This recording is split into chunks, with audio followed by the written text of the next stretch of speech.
You are listening to the Hiking Radio Network, where we talk the walk with shows by hikers, about hikers, for everybody.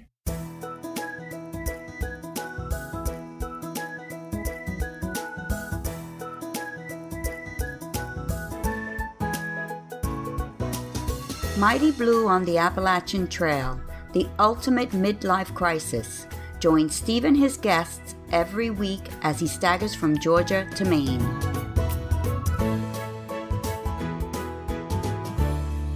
Hey guys, it's me again, Steve Adams on Mighty Blue, and today is the 400th episode of Mighty Blue on the Appalachian Trail, the ultimate midlife crisis.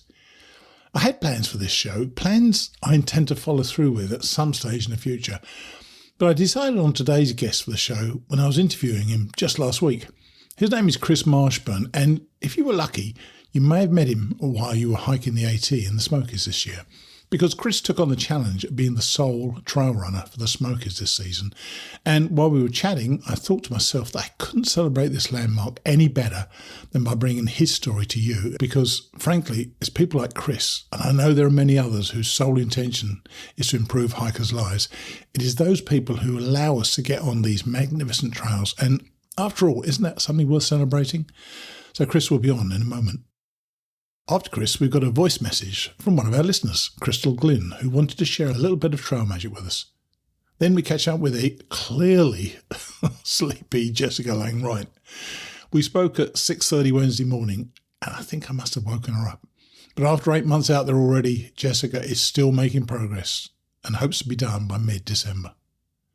With no other Mighty Blue class of 23 members still in play, we'll be having the end of Chapter 23 of Then the Hail Came, where George crosses the Kennebec and makes it to Monson.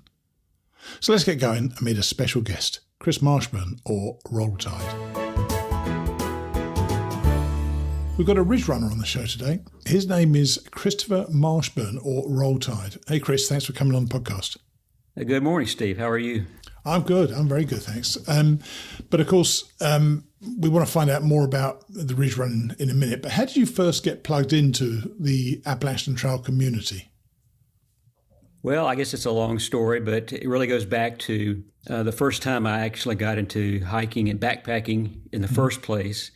I grew up in Florida, so I didn't really do any of that until law school, which was in Tennessee, right, at Vanderbilt in Nashville.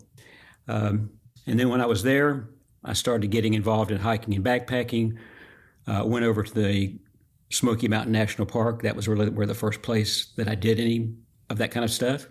Interesting. Of course, consider what happens next. Yes. Very interesting, yeah. So, of course, the Appalachian Trail runs right through the middle of Smoky Mountain National Park, and Sure. That's how I became aware of it. And over the years, hiking the Appalachian Trail and following people that were doing that was something that I did. Then in 2016, I decided that I would try to do a thru hike. My plan was to do a Sobo thru hike. Oh, bad choice. Yeah, Straight away, yes. bad choice. Yeah, in hindsight, you're correct. Schoolboy error. Yeah, in hindsight. But I started at Katahdin, and I did get as far as Hanover, New Hampshire. I was having some significant knee problems. So I thought at the time, probably wise to get off and try again someday. But in doing that, of course, I met lots of hikers, got involved in the social media of thru hiking, got involved with the Appalachian Trail Conservancy. So it just kind of grew from there. So you were a vicarious hiker to a degree when you were following what people were doing on the trail. Correct. And then you kind of got plugged into the community. What was it about is it the romance of the trail, or is it any trail, or is the Appalachian Trail particularly enticing to you? I think it's a combination of things. I've always been drawn to wilderness, outdoor spaces, nature, but also drawn to people that are likewise drawn to that want to adventure in the outdoors, that want to do something that requires a lot of determination and discipline. And doing a through hike is one of the sort of the last great American adventures that's accessible to most people. So I think it's a combination of those things. Yeah. It's funny, I know when I first heard about the trail, it was an awesome thought to me that you could walk the length of America, for God's sake. Exactly. Just on your feet. Obviously it's on your feet, but I'd be exhausted just driving the length of America. So walking it is certainly an attraction. I think it's the romance of the trail that really got to me, really. So who gave you actually the name Roll Tide? And I know where it comes from, by the way. I know where Roll Tide comes from in football sense. Was that how it came about? Well, I know some folks don't like this, but I gave it to myself. I do. I gave Mighty Blue to myself as well, and it worked. To avoid, something less favorable, and I think I think Mighty Blue isn't that a sports team? Well, yeah. I don't think I've told it recently, but yeah, my soccer team was Southend United. Absolutely useless team. I was a useless hiker. They wore blue. I was wearing blue. It was a natural for me. The Mighty Blues. Yeah. So I'm a football fan of the of University of Alabama. Mm-hmm. One of my children went there. All right. So I'm kind of connected with that. And Did he play? Did he play? No. He went the law school route just like me. So. Oh, right. Okay. So you became Roll Tide. Good for you. I think naming yourself is the most sensible thing anybody can do, because you could be really called out, couldn't you? I've heard some shocking names over the years. Well, and another thing is it's sort of unique and memorable. Oh, yeah. I've not met anybody else with that trail name, so it works for me. I've met a couple of blues, but no other Mighty Blues. You couldn't get much less mighty than me as well. That's right. Anyway, and I know that you're now, only recently, I believe, on the board of Alder.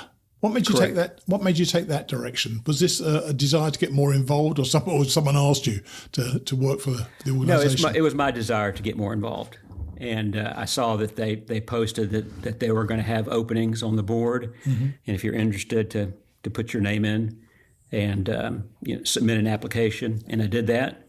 And it's a way. I've been involved with the Appalachian Trail Conservancy, obviously, but this is kind of a different aspect of the trail community that I wanted to be involved in, particularly after interacting with hikers and being in that end. Yeah, sure. And so, is this a desire to do service to the people out there? Or is this something that you'd like to be involved in the conversation to see how this trail develops? I guess with ALDA, the focus with the Appalachian Long Distance Hikers Association, in case people that are listening don't know what that is, mm-hmm. It's an organization that was formed primarily to be of service to the hiking community. Sure.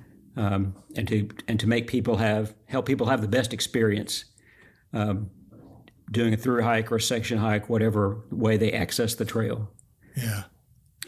And from your observations, you're an ex-lawyer, so you're an intelligent guy. How would you articulate the differences between ATC and ALDA? And I should say before you answer that you refer to yourself as Switzerland with regard to these organisations when we spoke before. So I know you have an opinion. Well, I say I'm Switzerland because I'm not an advocate for one organization as opposed to the other organization. I think both serve a very important purpose. I think both do a great job. Neither are perfect, of course, with any nonprofit organization. The Appalachian Trail Conservancy has always been about the trail itself. Sure. To protecting and preserving the trail. That's a huge job. They do that in conjunction with the local trail organizations, up and down the trail. Yeah. They call it a cooperative relationship that works very well. And so that's their focus. But, even though that's the focus of the Appalachian Trail Conservancy, they have, particularly as the trail community has grown, as the interest in the Appalachian Trail has grown, done some things that are hiker-centric. They have the I guess they call it the camp that they do, where they have people register that are hiking the trail. They provide information to people that are hiking the trail, that kind of thing. But Alda is more hiker-centric. That, what do the hikers need? What are things that could be done with the trail that help hikers? I think to a degree, and I can see you choosing your words carefully, which is very Switzerland of you, by the way. Very attorney. That's a given. I mean, once an attorney, always an attorney. Yeah. But do you wish there were perhaps a little bit more overlap between the two communities, as it were, because it might help if there were some merged interests in many ways. I completely agree with you. I've thought about that actually. I could see that. They could leverage each other's contacts and resources to do things that are hiker-centric. And that might help the ATC. I mean, it would help both organizations. Sure. But I think it would. I think Alda could help the ATC grow that part of their organization. Yeah, I agree. And you know what? You being on the Alda board, I strongly hope that you would be proactive in that sort of role, because, the problem is everyone sits behind a bloody computer and types crap about everybody. Right. And of course, the ATC gets the thin end of the wedge, and it's fair in some ways, but very unfair in other ways. And as you say, they do great work as well. But if somehow the interests of both could be combined and you could work for the benefit of both, I would think that's a win-win for everybody. So, I'm glad you're on the community and you think that way, because I feel much that same way myself. And I know that, as I say, you're in my old business. You're insurance as an in-house counsel to farmers. But correct. COVID brought forward your retirement. Is that what accelerated your desire to get more involved in the community, or were you at that point in your life where you felt, I need something else in my life now because I'm no longer working? Because you're not nowhere near as old as me. You're only in your 50s, aren't you? 62. Oh, okay. You're in your early 60s. You're still too young. Yeah, too young to retire. So that's an interesting question. I think what happened is that with COVID, and since as a result of COVID, my position was eliminated, it sort of forced me to do some things that I should have done already. And it's one of those things when you're in the middle of it, you don't realize the effect that it has. Sure. And when you're out of it, you have a different perspective. I had a long and successful career as an attorney. I loved doing it. I was in the courtroom my whole life. But I think personally it was time for a change, to do something different. I certainly did, didn't you? Yes. And, with my position being limited, helped me look at my finances and I saw, fortunately I was in a position to do something different. Nice. And to pursue a passion in outdoor stewardship and in giving back to the trail. So that positioned me perfectly to do that. And you're not the regular age for a Ridgerunner, or at least you're nothing like the age of the Ridgerunners I met when I hiked the trail. How did you actually get into that part of it? Well, there are some older Ridgerunners, but you're correct. Most of them are in their 20s. A lot of them are former thru hikers, because that's kind of a way that some people that come off a thru hike, they can still stay connected to the trail community. They absolutely ooze good health, don't they? All of them. Yeah. Whenever I met them, I was exhausted just looking at them. But I think it's just the whole idea of being that intimately connected with the trail, in service to the trail, I think is what appealed to me specifically. Sure. It's not like going out on a weekend or for a week during the year to do some trail maintenance or that kind of thing. You're actually living on the trail. You're interacting with the hikers, which also appealed to me very much. Sure. I can totally see that. I can totally see the sense. I'm really going to talk to you later about talking about the age of Ridgerunners and so on. But for the moment, I want to talk first about what you did as well previously to this, because you were a caretaker in New England. I always felt Correct. that was a fascinating job to do. Tell us about that. Well, so when I did the hike in 2016, I hiked through Maine and New Hampshire.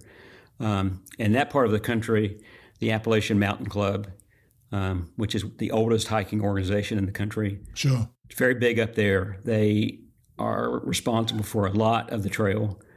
That's how I got with them. I saw the huts, I saw the campsites, the caretakers. I met caretakers up there. So it was kind of a natural thing for me to consider that when I wanted to get into this kind of outdoor stewardship type work. Sure. So that's how, and you look on the website and they have caretaker positions for all the different sites that are in the White Mountains and in Maine. So I applied. It's different than a Ridgerunner position. Yeah. In that the way it works is that there's the AMC has backcountry campsites. Most of them are on the Appalachian Trail, and they have caretakers that take care of those sites. And what that means is they interact with the hikers. There's a nominal charge that helps keep the campsites running. It's a pretty nice tent, as I remember. One of the ones I saw, it looked like a safari tent or something. It was So all the caretakers have kind of semi-permanent, I would say, quarters. Sure. And what that is a large cabin tent, and it has a cot, it has a desk, and a fairly nice setup. Because when the caretakers they go into the site for 10 days at a time. Wow, that's quite a lot. Blimey, so you have to take 10 days worth of food in? 10 days worth of food. Jeez. The nice thing about the setup, though, is that you can leave most of your gear at the site. Sure. Since you're always at that site. Yeah. They have also a kitchen area for the caretakers. They fly in propane. You have a 2-burner propane stove. You have your own bear box. Nice. So it's not completely roughing it as much as the thru hikers do, obviously. I tell you what, taking food in for 10 days, and you suddenly get the munchies, after 5 days, you'd be in a terrible state, aren't you? Yes. Start begging off the hikers for more food. Oh, no, funny. So what does a typical day look like back then for a caretaker? You wake up in the morning, obviously. You then, this is the day. I mean, what does your working day look like? Okay, so when you get up in the morning, obviously all the hikers are there, and essentially you're waiting for the hikers to pack up and leave. That's excellent. Yeah. Please go away. Yeah. So once they do that, then that gives you an opportunity to kind of go over your whole site, make sure it's clean, make sure that they haven't left any trash or done anything they're not supposed to be doing. Did you find that often or not? Not at all. No. I'm glad I asked it, and I'm glad that was the case as well. Because I personally think hikers tend to be pretty respectful of where they are, and so we get a lot of bad rap. But I think generally hikers, unless they're sometimes weekend hikers coming in to party, that's a different thing entirely. If they're hiking, I'm glad that they did clear up. I was always careful, and everybody I knew out there was always careful about the sites they were in as well. And we respected the people like you who were on site for our benefit. It's an amazing thing. So you make sure the place is clear, you make sure everybody's cleared out. So what happened? What's the rest of the day like? So also one of the very important responsibilities of a caretaker is to maintain the privy. Each campsite has a privy. Nice. It's obviously gets a lot of use. It's a composting privy, right. So it doesn't just run itself. The way it works is that when people use the privy, they put mulch or wood shavings into the privy. Yeah. And that gets the composting going. But does that work well, by the way, Chris? Works very well. So, does it really? Okay. Yeah. So the caretaker end, how that works is that every 2 or 3 days, at the sites up in the White Mountains, you would pull out the container that has the waste. It's a very large container. You'd mix it up. You make sure all the mulch mixes in with the waste, so it accelerates the process. Sure. When the container of waste, I think it's a 60-gallon thing, gets full, then you have to pull that out, and you have to take out the waste, put it into a separate mixing bin, and you mix that with a combination of, if I remember correctly, 2 parts mulch to 1 part waste. You mix that up. It takes a good while to do that, and that goes in a holding bin, and in the holding bin is where the waste, what we call, cooks down. In other words, the mulch process continues. Sure. I mean, the composting process continues, and at the end of that, over several weeks, the waste turns into perfectly clean, sterile mulch. Isn't that awesome? Or compost that we can take and distribute in the forest. So it's a completely self-contained system. Yeah, which is great as well. So you've cleared out the loo, as we call it in the UK, and then you wait for the hikers to come in, I presume, do you? Right. Is the day? Can you do what you like for a little while? Just wander around a bit and just go for a bit of a hike yourself? So after you've done the morning chores, then you have several hours during the day that you have to yourself. Obviously, there's no Wi-Fi.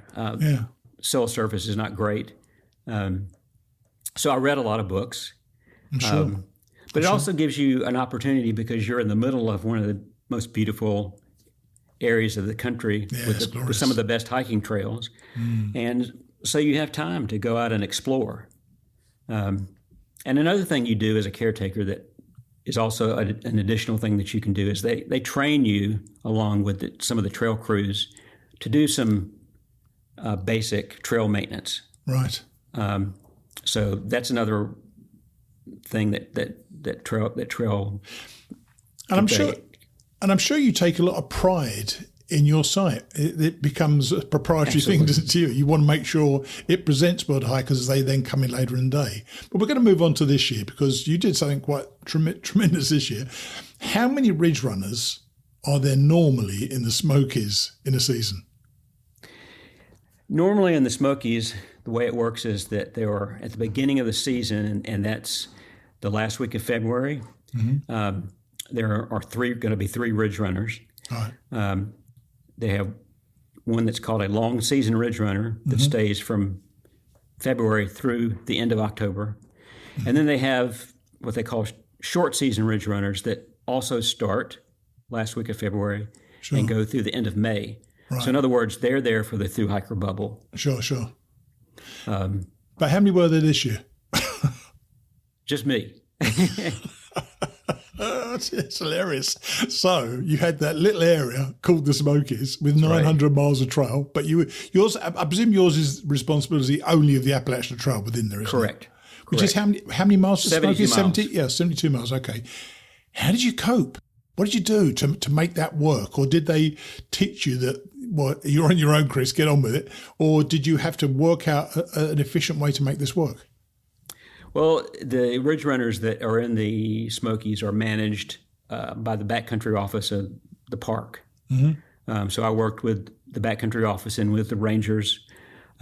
They pretty much came up with my schedule. Right. And the way we made it work is that if you've been to the Smokies, anyone that's been to the Smokies, you know that the Smokies is divided in half by a major highway.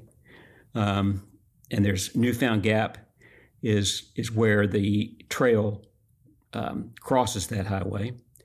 And then that divides the park into a northern section and a southern section. Sure. So the way we did it is that 1 week I would do a northern section, and then I'd switch to the other southern section on the next week. So I went alternate back and forth, doing about half the distance of the trail during that time. The ridge running schedule is 4 days, 3 nights every week. So basically every Thursday through Sunday, I was on the trail. Right. And how many miles did you do this year? 1,046. Oh, dear, that's hilarious. So the day of a Ridgerunner and the day of a caretaker, different? You're on the move, I presume, most of the time. Right. So what was your... Were you strategic about it, or did they give you what you were going to do? You said they gave you a schedule, but could you work your way around it to make sure it was the most efficient way you could do it? Well, we stay at the trail shelters at night. So they would decide which trail shelters I was going to stay at. Right. And that was kind of my itinerary. Mm-hmm. And then I would just each day hike from one shelter to the next. And in between the shelters, interact with the hikers that I would meet along the way. I was always hiking southbound because that way you're going to meet more hikers. Yes, makes sense, yeah. And so you just interact with the hikers. You ask them, where they're going, and just kind of sort of engage them in conversation. And doing that, I mean, you can provide them information, answer any questions they have. And that also helps because I'm keeping track of their numbers. I'm sure. That helps the park have an idea of how many people are in the park and where they're at in a specific time. Yeah, sure. And you also get paid. It's not a volunteer position. So Correct. What are the perks? Because it's pretty good gig actually, isn't it, really?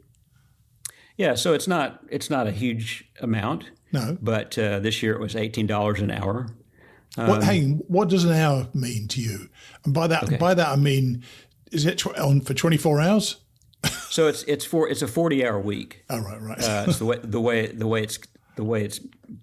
But it isn't, though, is it? But it couldn't have been for you, could it? No. It's 24/7 for 4 days, basically. But they only pay you for. But you're paid for 10 days. Yeah, right. 10 hours a day. 10 hours a day. Yeah. Yeah, and then so you work for 4 days. You get 3 days off. Mm-hmm. You can do anything you want to on those 3 days. Mm-hmm. The park, either the park or the ATC provides you housing that's completely free of charge. Wow. Yeah, so you don't have to worry about any of that. That's a big deal, isn't it? Blimey.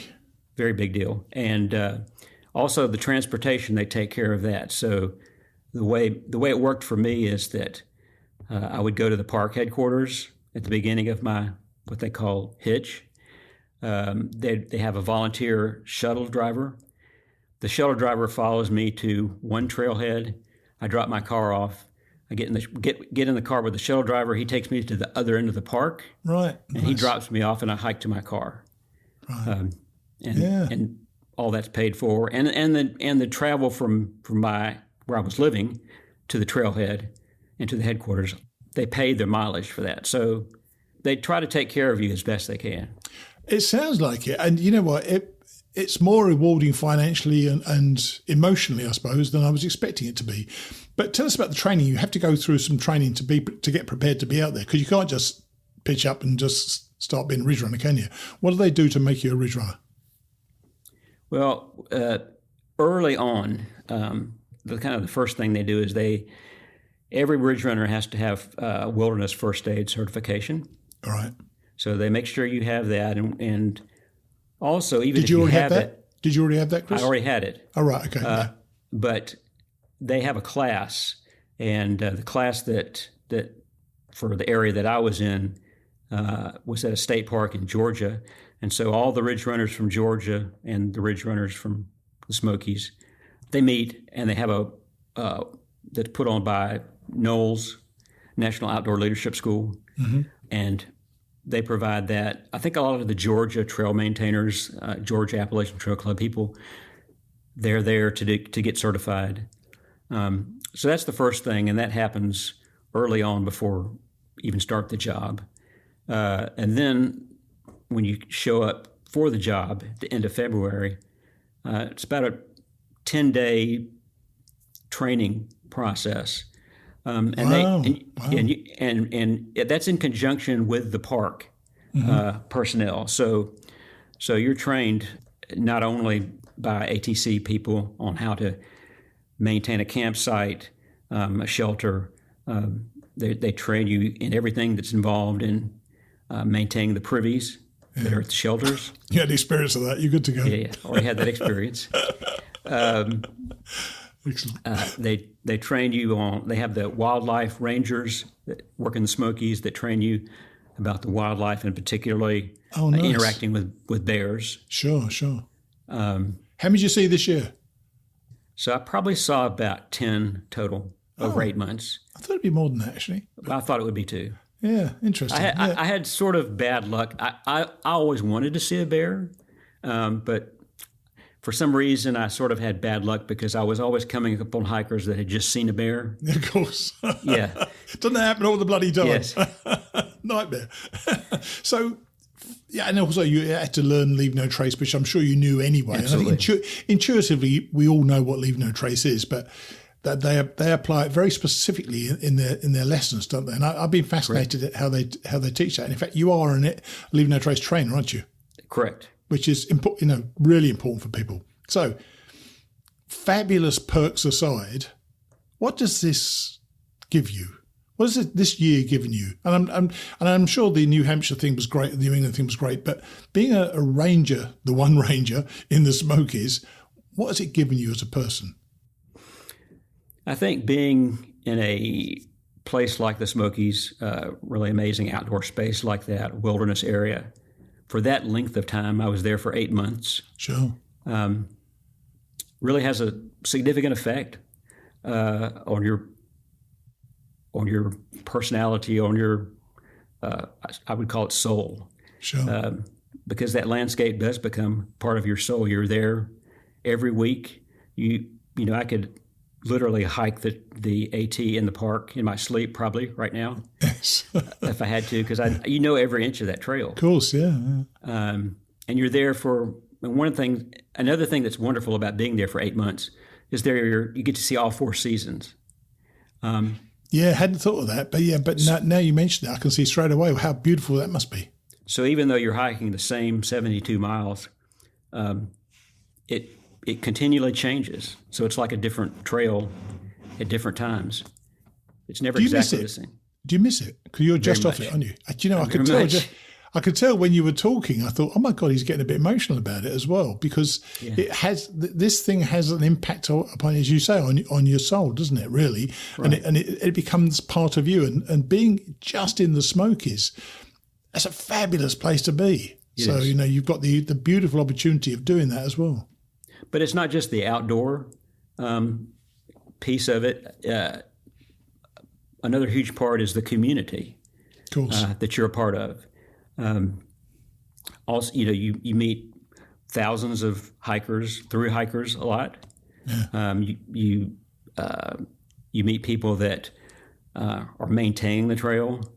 One thing that the ridge running program gets is we get a lot of support from the local trail club, which is responsible for the section of trail that's in the Smokies. It's called the Smoky Mountain Hiking Club. It's one of the oldest hiking clubs in the country. Right. And I think they're the ones in the very beginning that helped create the route of the trail through the park. All right. Nice. So that's how long they've been around. Yeah. Another thing that I do as a ridge runner that we haven't talked about is that I help the trail club maintain the trail, in that as I'm hiking along the AT, if I see a blowdown, and especially in the beginning of the season, there's lots of blowdowns. Sure. We have a system where I can take a picture on my phone and get the GPS coordinates of where that blowdown is, and it goes in a report to the hiking club. So their people can know exactly where to come to, and it's amazing. 2 weeks or 3 weeks later, you hike along that same section of trail, and that blowdown is gone. Yeah, amazing what they do. Amazing work. It really is amazing. So back to the community. So you've got hiking club people, you've got hikers of all kinds, you've got through hikers, section hikers, people that are day hiking on the Smokies. And that's people that hike in the Smokies, particularly in the local area, in the region. That's a very close-knit community. So you become part of that. Yeah. You've got post-trail depression almost, haven't you? Almost, yes. It's kind of, I'm watching it. I'm watching you feeling that emotion, and And bless you for being that person who's taken time out of your life this year to help our fellow hikers. And I suppose that's going to lead me to my next thing, which you're quite a proponent of getting older rangers out there, aren't you? Or Ridgerunners out there. So make the pitch. Well, I think as you see people that are, above 50, I would say, that want to get involved in the trail, and I think that people, even people that are older that hike the trail, like you said earlier, most of the ridge runners that they interact with are in their 20s, and they just assume that's something that's. Chris, that's exactly what I assumed. So when I saw you on Facebook this year being a ridge runner, I thought, bloody hell, he's younger than he looks. Yeah. But in fact, you are younger than you look.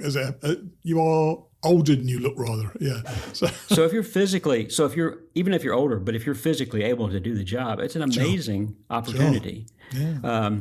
Particularly if you are retired and your children are grown, and you can stay away from home for weeks or months at a time.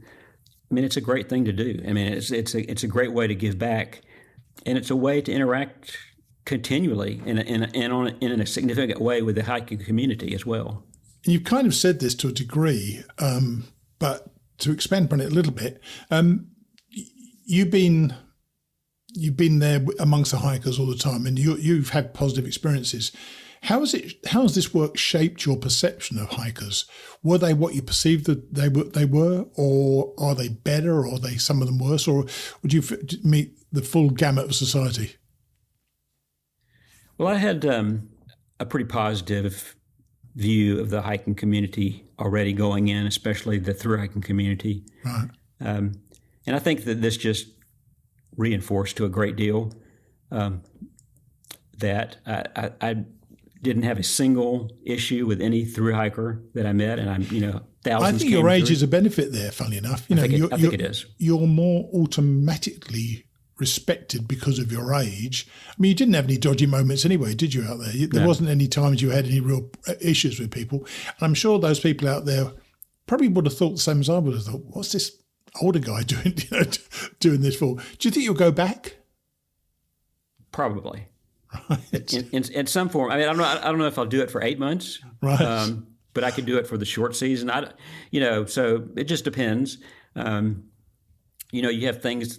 Life still is going on. Sure. Even for me. Yes. I mean, I have now 2 grandchildren. As of last week. Have you met them yet? So I met one of them, and the second one was born a week ago Monday. Oh, lovely. So lovely. I'll meet him at Thanksgiving. Right.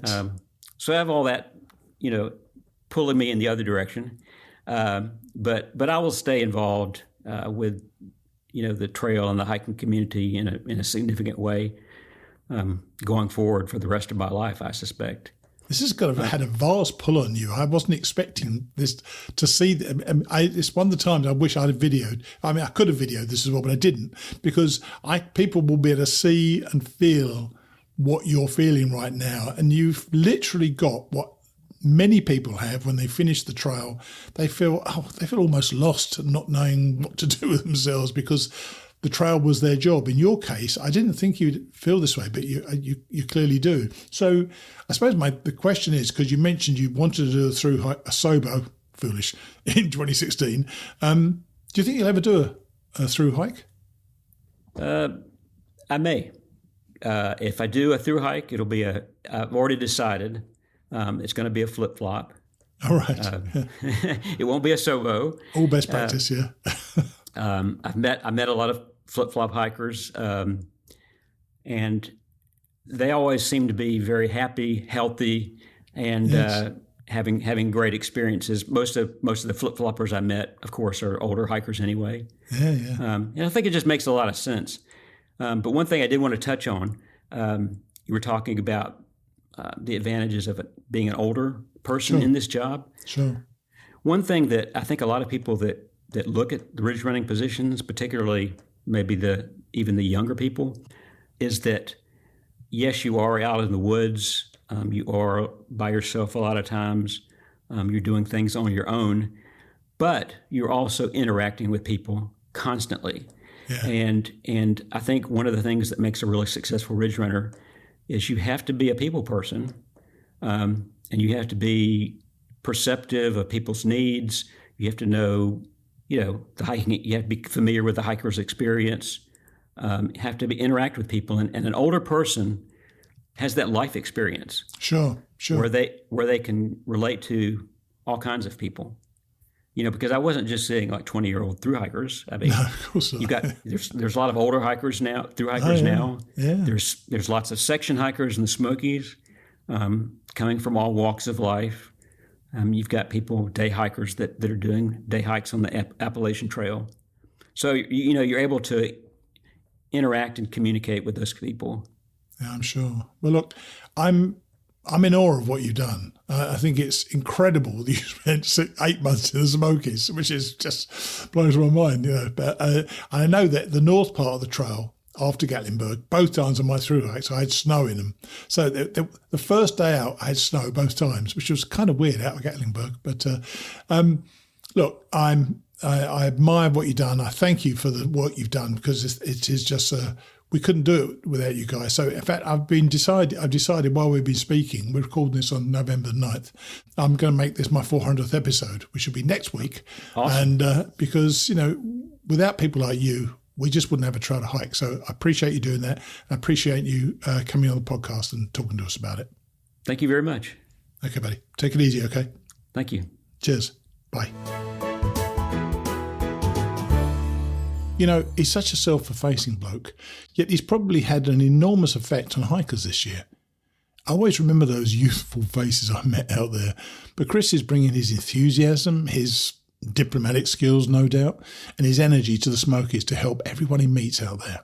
That's such a selfless mission, and one that deserves our thanks and great appreciation. And he's not only talking the talk, he's walking the walk, joining Alder to effect further improvements from within. I don't think I could have chosen a better trail ambassador for you all to meet.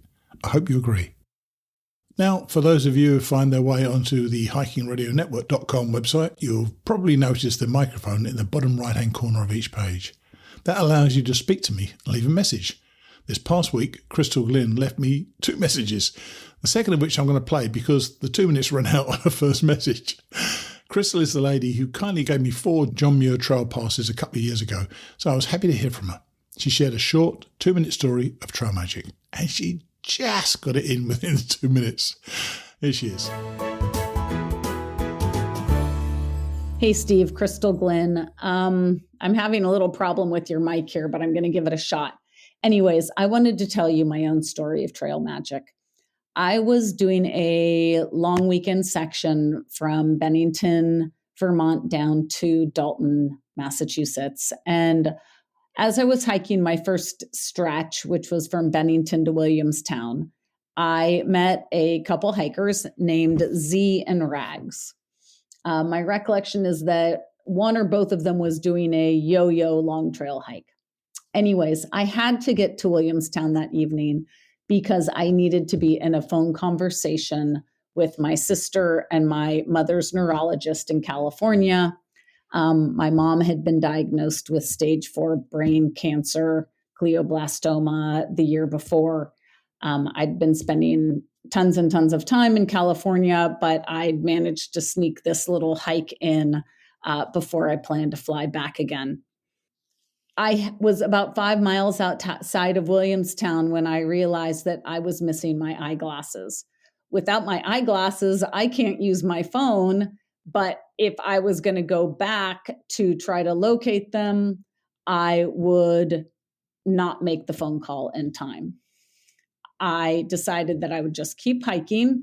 I was in tears because I thought, well, maybe when I get there, I'll be able to, find a CVS and get some reading glasses that would work. I hiked a little way longer, and then out of the blue, Z comes running up behind me, and he delivered the glasses to me. He'd run past where he'd camped in order to bring me those glasses. And that, to me, is trail magic.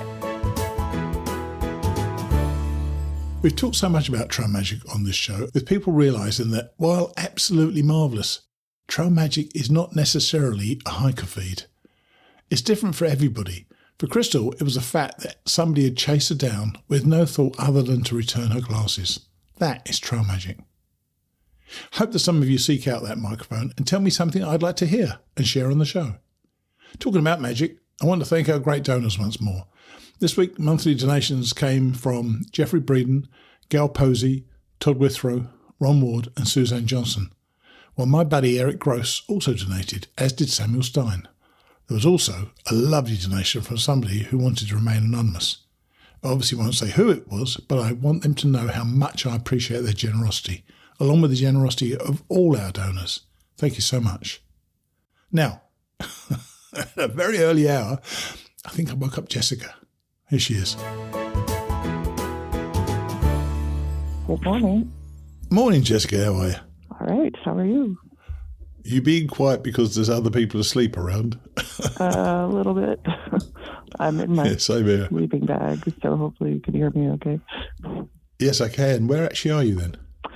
We are close to Kent, Connecticut. Oh, right. Okay. And so you're out of Massachusetts now. So tell us what's been happening last week, because you started your notes with you crossed the I-90, which is one you were kind of looking forward to because you'd walked under it before. Was that quite? Was that kind of spooky? I wouldn't call it spooky. It was interesting because I guess I didn't realize it was split lanes, so you kind of do it twice, which is it took me off guard a little bit, but yeah, it was kind of neat. And you said that you saw you had a nice sunset going over Mount Everett. That was one of my favourites, actually. But you were going southbound. I obviously went northbound. And I remember coming down Everett. So the way you would have been going up, it'd been particularly steep. And I found that quite tough personally. Now you're getting into the sort of the lower areas. Are you finding your hiking is improving at all? I wish I could say yes. Not at all. As you said to me a couple of weeks ago, a climb is still a climb. But I think more than the climbs up north, it's the terrain. There's all the route. There's so many more roots and rocks in the north than there seem to be further down south. Although don't get me wrong, there's plenty further down south as well. But certainly, I found it worse in the north. You say you're still in your sleeping bag. Is this the minus 20 degree bag or something? It sure is. Is it working? For the most part, yeah. It's 28 degrees right now, so gosh, I'm doing okay. And what's it like during the day then? What does it warm up to? Last few days, like one day, I don't think it got out of the 30s. We are supposed to have a warm up in the next couple of days, so it's supposed to get into the 50s. Yeah.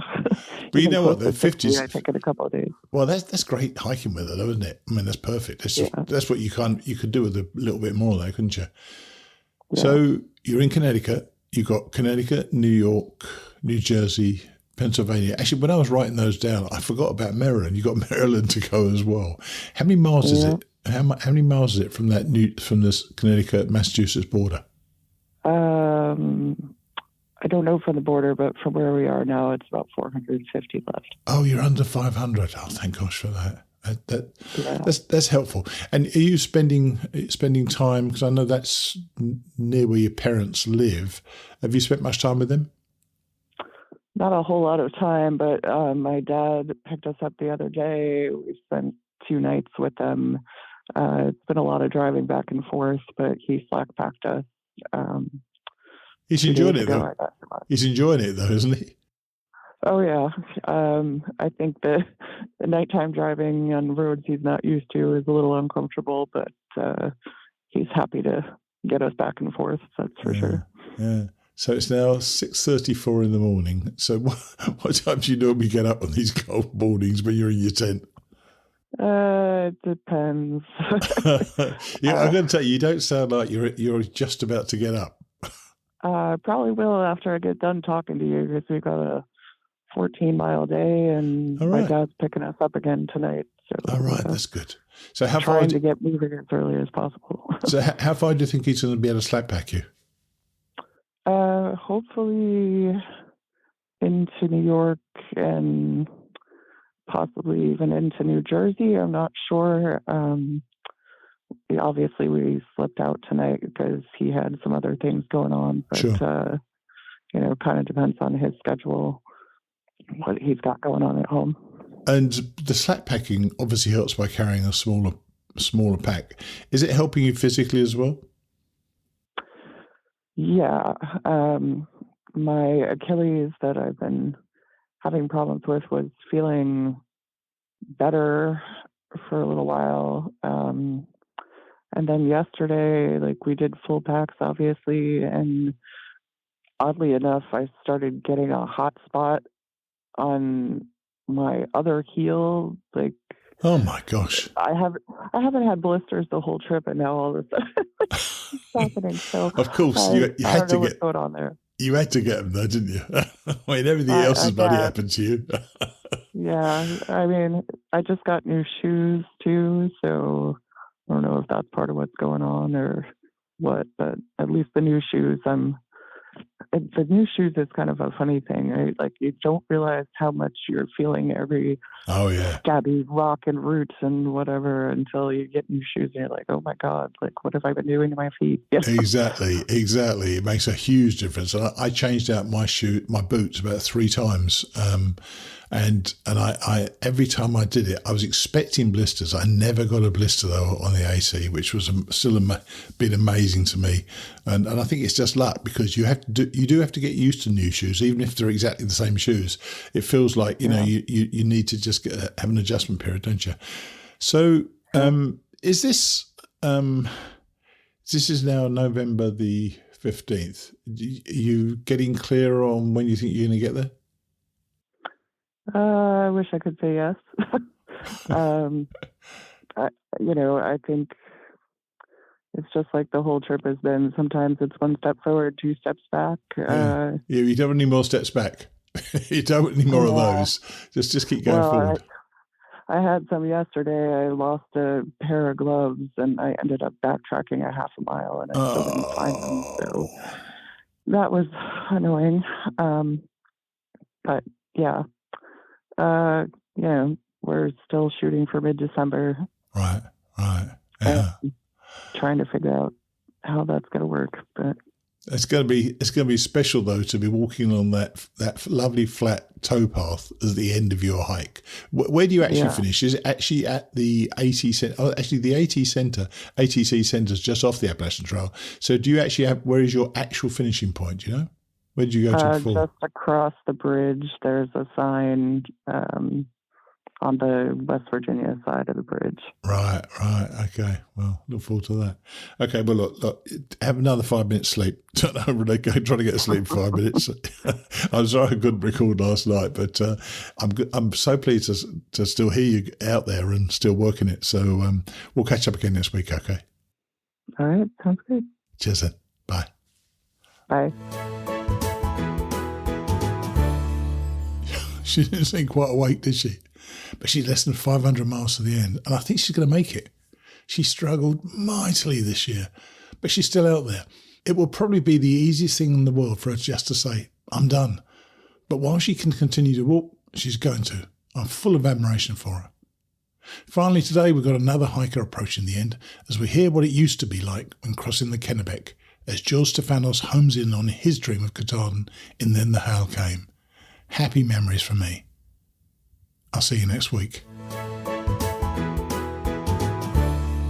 Saturday the 24th of September 1983, mile 1999.1. Tomorrow, after hiking less than a mile, I will be a 2,000 miler. It's been a long road, hard at times, but always rewarding. It's been much harder and a great deal more rewarding than I'd ever imagined when I dreamed up this little adventure in those dark days of self-loathing last spring. Now, it's almost over. I did stay out very late last night, savouring the atmosphere of Pierce Pond, but I still awoke this morning at around 6 o'clock. It didn't matter. I didn't need sleep today. I was running on buckets of adrenaline. I lay around in my sleeping bag for more than an hour, having decided not to miss the breakfast at Carrying Place camps. What finally decided me was remembering from my reading the historical significance of these places on the Appalachian Trail. During its early years, the trail in northern Maine passed a set of these camps virtually every day. They were vital to early thru-hikers. Shelters were few, and lightweight backpacking tents had yet to be invented. Most have been closed and many others left behind by trail relocations. This is one of only 3 which the AT still passes. The other 2, further north on the trail, are no longer in operation. One has been abandoned and the other is now a private operation, closed to hikers. Thus, this was my one real shot at tasting a small sample of this major chapter of Appalachian Trail history. I arrived at the dining cabin at 7:35, just after they had opened. Money was growing short, so I was forced to get by on the $3.50 number 1 breakfast, 12 pancakes, 3 sausages, juice and unlimited coffee. Oh well, coffee mugs were huge and you helped yourself from a large, antique-looking cast-iron pot which sat warming on an old pot-bellied wood stove. The cook dished out the pancakes 3 at a time, and tons of butter and syrup were set out on the tables. A cardiologist would have run screaming for the door. It was more than an excellent meal. It was an excellent experience, contributing to my already warm memories of Pierce Pond. The atmosphere of the place was the flavour of an earlier time. One of the most striking features of the Appalachian Trail is the not infrequent sensations of stepping through a temporal warp. I finished my meal and got up, ready to head out and kilt me a bar. It was great to have a large, hot meal in my stomach as I prepared to face the icy waters. The proprietor filled me in on the exact spot where the river should be forded and pointed out the easiest route to that spot on the map. I returned to the shelter to grab my backpack and hit the trail at 8 o'clock. The river was waiting.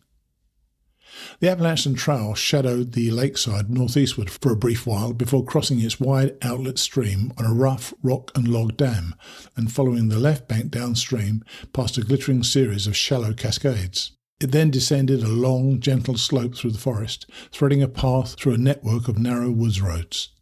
A wide, grassy gravel road brought me to the riverbank. By 9 o'clock, I was making my way along the rocky shore towards a point adjacent to the gravel bars and rapids which marked the shallowest part of the river. Loose piles of rounded stones underfoot expanded the final 200 yards into a 10-minute scramble. The most common method of wading the 100-yard wide river is to remove socks and hiking boots and cross in running shoes, retaining dry footwear for hiking upon reaching the far shore. My boots were gone. Running shoes were all I had. On the rocky riverbed, bare feet was not an option. Stripping off my socks and running shoes, I removed the shoes' insoles and put them back on. At least my socks would be dry. From the bank, it all looked so peaceful. Golden sun-drops swirled innocently over foam-flecked blue, and soft breezes stirred the pines. The initial 15 or 20 yards to the gravel bar was almost anticlimactic. The current was strong, but the water was barely ankle-deep. Although frigid, it would be tolerable as long as I could manage to keep it from reaching, shall we say, no higher than my upper thighs. I had picked up a staff of driftwood along the riverbank to use as a prop against the current, but I had hardly needed it crossing that first set of rapids. I took a brief break on the gravel bar, the sun feeling nice on my numbed feet. About halfway across, the going grew tougher. Fragments of gravel washed inside my shoes by the stream were digging into my feet. The river was above my knees and the current remained strong and relentless. The bed was a shifting mass of smooth, round, slime-coated stones, which tended to roll beneath my feet as the waters endeavoured to flip me over. I almost went under a couple of times with all my possessions.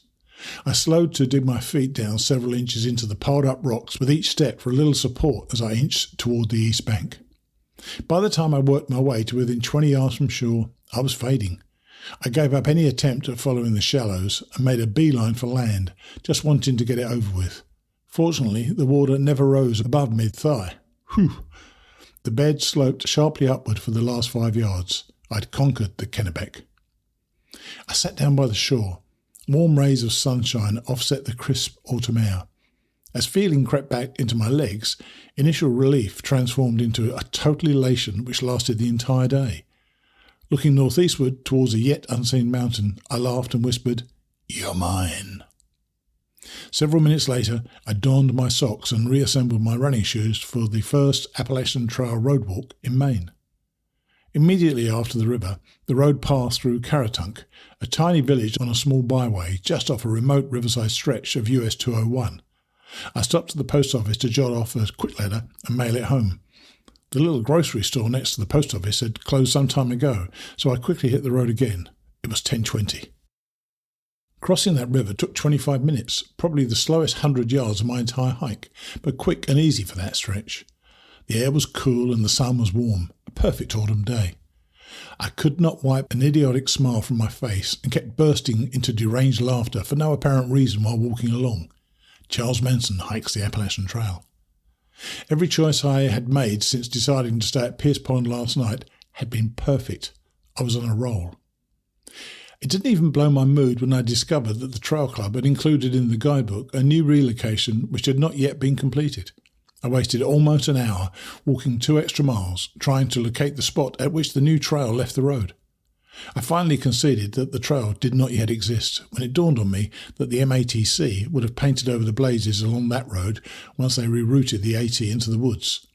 Normally this experience would have tipped me off, but I was feeling too happy to sulk. Much.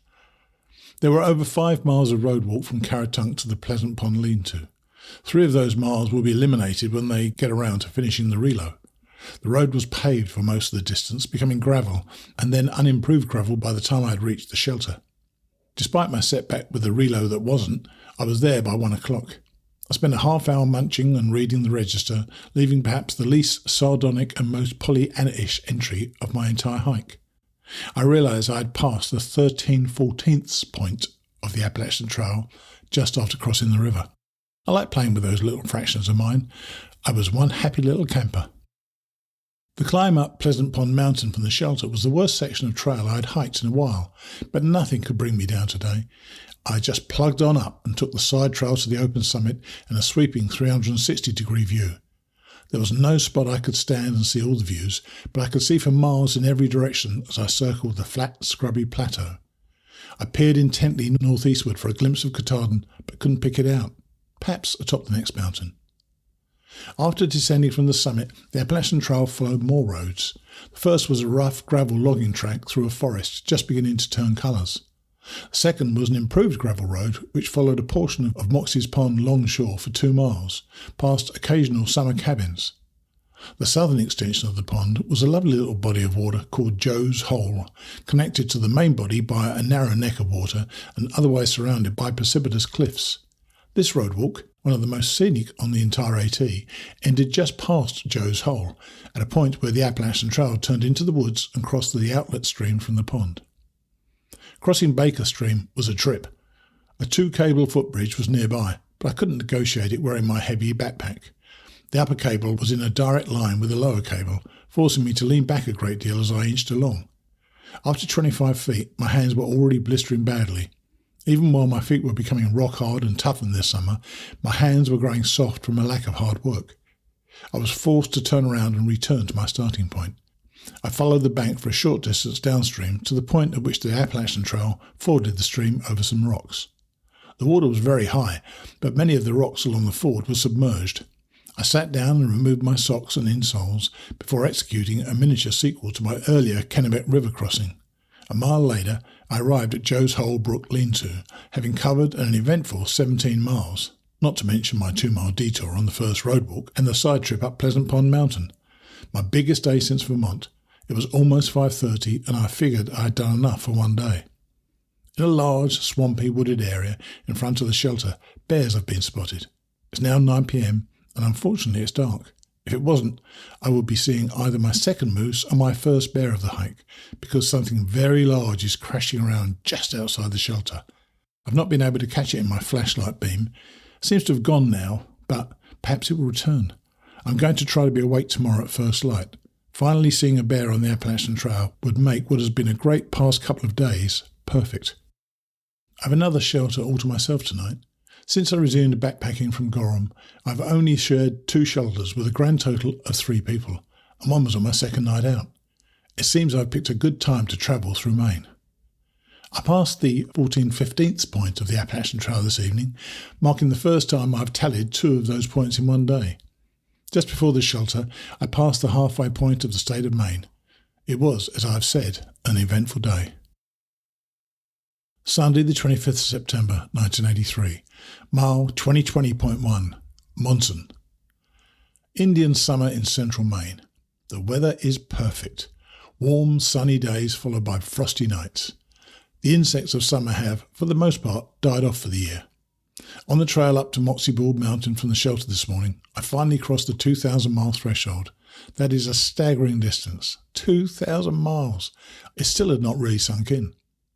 The guidebook was almost useless once again this morning, describing more relocations which have yet to be completed.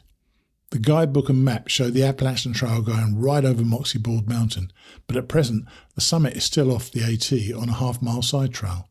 It was worth the trip. The views from the summit were the best I'd seen since Bigelow, especially those from the unlocked fire tower. I saw many of the mountains which I climbed, including Bigelow and Sugarloaf. I also saw the two major ranges remaining between myself and Katahdin, Barren, Chairback and Whitecap.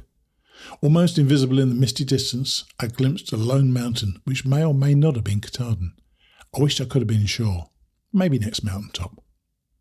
I became briefly lost while returning down the side trail to the AT. I spent more than a half hour crashing stubbornly around through the dense shrub growth before having the sense to return to the fire tower, which was visible from any point along the crest, and try again. It was past 10:30 when I regained the AT and still had almost 18 miles of hiking before reaching Monson tonight. I needed to get moving. At the base of the mountain, I made a brief stop at Moxie Bald Lean-To in order to check out Bald Mountain Pond, an enormous lake similar to Moxie Pond and Pleasant Pond, but much more primitive in setting, lacking the gravel roads and summer cabins which line the shores of those two other beautiful lakes. From the shelter, the Appalachian Trail followed an assortment of old woods roads and some gravel logging roads above the northwest shore of the pond and along Bald Mountain Stream for 7 miles to Breakneck Ridge, a fitting name for a feature over which the AT in Maine passes. The scenery past the pond was pretty but unspectacular connecting trail. I reached Breakneck Ridge Lean-To at 2:45 and spent 15 minutes reading the register and making my own entry. It was time for a non-stop 9-mile push to Monson.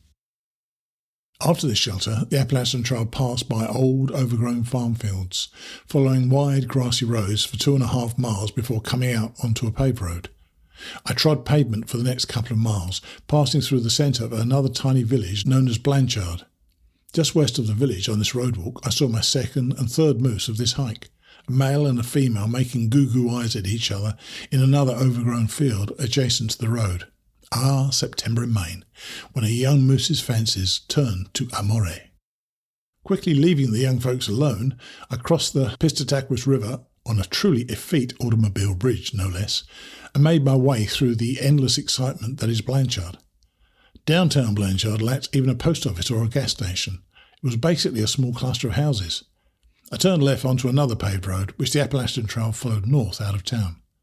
Finally, the AT left the paved roads behind and followed a rocky, slimy, muddy, badly gullied old tote road east for 3 miles, passing through recently logged forests and more abandoned farms. This stretch ended on a paved road, which followed the shore of huge Lake Hebron for the final couple of miles into Monson. Numerous summer homes and cabins lined the lakeshore. It was not the usual Maine wilderness. Just as darkness began to fall, I came to Shaw's boarding house, directly on the Appalachian Trail roadwalk. It was a moment of truth. I didn't have enough money to pay for my lodgings tonight. I had to ask Mr. Shaw if he would put me up and wait to be paid until the post office opened in the morning. I had worried about this moment the entire long, weary day. Obviously, Mr. Shaw didn't know me from Adam. I had no idea what type of reception I would get. He just smiled and told me that everybody who stayed at his place paid when they left. There was no problem. This is a friendly old place with a nice atmosphere. Keith Shaw is an affable, energetic, tireless, driven Yankee fighting relentlessly for the hiker business.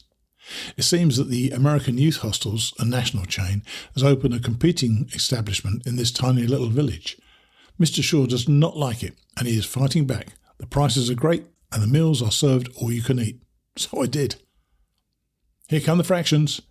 I passed the 15/16th, the 16/17th and the 17/18th points of the Appalachian Trail today, as well as the 2,000-mile mark. It was my first 20-miler since Vermont, my first 20-miler with a full backpack since Connecticut, and at 21 miles, my longest day since New York.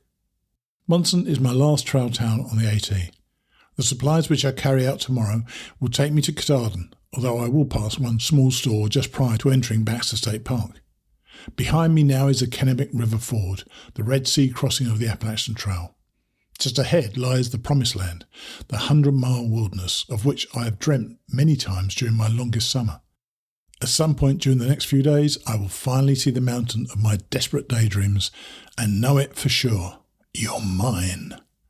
118.4 miles to go.